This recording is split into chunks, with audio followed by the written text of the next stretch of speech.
Hi, this is The from Booredatwork.com, and today we'll be doing a review of the Samsung Series 5 Chromebook. This review kind of covered two parts, hardware as well as the Chrome operating system, since we haven't actually done a review of the Chrome operating system. But first, let's take a look at the piece of hardware here. Samsung's designed a device that is fairly light, probably weighs about 4 pounds or so. You can see of course, the white top cover that has the Samsung logo. Flip it around this way, and Chrome. Of course, there's no disk drive of any sort there, so you basically have nothing on this side except your SIM card slot. If you can just open this. Yeah, kids, don't bite your nails because it's kind of hard to open stuff. But you do have a SIM card slot here, and then of course a USB port. On the other side, you do have a port, proprietary port for your VGA, which you have connectors with, and another USB port, and your power connector is right there. And in the front, you do have a SD card slot, and you're given a 4GB SD card. That's pretty much it with the device. It boots up pretty fast, opens up. One of the cool things is, you know, once you open it up, it actually boots up.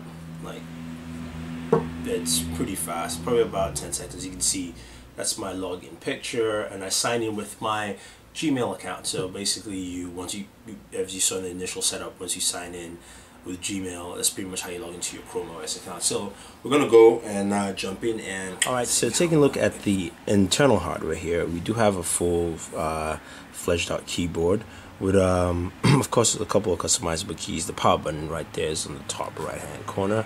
Very well spaced out keyboard, nicely built keys. One thing I don't like is the trackpad. It works well moving around, but there's no definitive left and right mouse button, click button, and also you really do have to click down to actually use the buttons. You can't just tap it. So something that, you know, I found a little annoying while using it, but overall the hardware works very well. Now if I just move here, show you guys that, and let's just zoom a little bit. So you're pretty much looking at Google Chrome OS, which pretty much is a Chrome browser. So of course everything is basically stored on the cloud, and all your work is done on the cloud. You do have access to a file manager to access your SD card for content you save on the system, or at least on the SD card. You can also, as you can see, these are apps. You can go to the Chrome store and download apps for your Chromebook. So for instance, you know, there's Google Docs here. There's a scratch pad. So, you know, that's a scratch pad that opened up there. You know, you can authorize only for local use. You know, add contents, and pretty much, you know, basically create a note. So notes created while recording,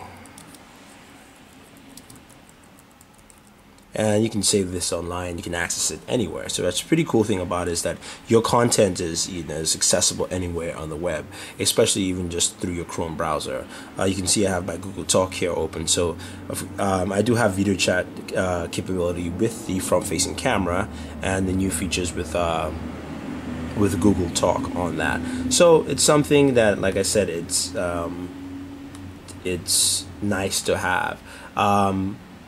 You know, overall, it's a nice, very smooth operating system, especially just from boot up to initial use. It was great for fantasy football draft when someone needed a computer.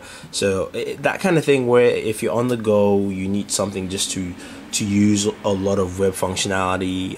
It's great. It works very well with that.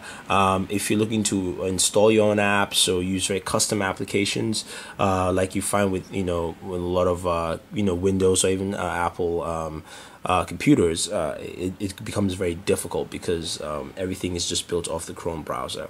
So that is something to take note about that. The other thing also is the price point. Now, granted, this is well crafted piece of hardware from Samsung. It's, you know, it's priced at $430, which includes the constant upgrades and things like that. But is it something? I wonder if it's something that it's really worth the price, because pretty much this is a netbook hardware, and netbooks go for around $200 running Chrome operating system. So that's the point where users have to make that decision for themselves. But it's something that people can put in mind and take note about that. But overall, it's a very smooth web browsing operating system that allows for browsing on the go and allows for some functionality on the go. So that's pretty much it with the Google Chromebook, which is actually the Samsung Series 5. So if you guys have any questions or any comments about this, let us know. Don't forget to subscribe to all our pages on YouTube, Twitter, and on Facebook. It's all Booredatwork 2.0. So this is Thunder saying thank you, and always enjoy entertainment.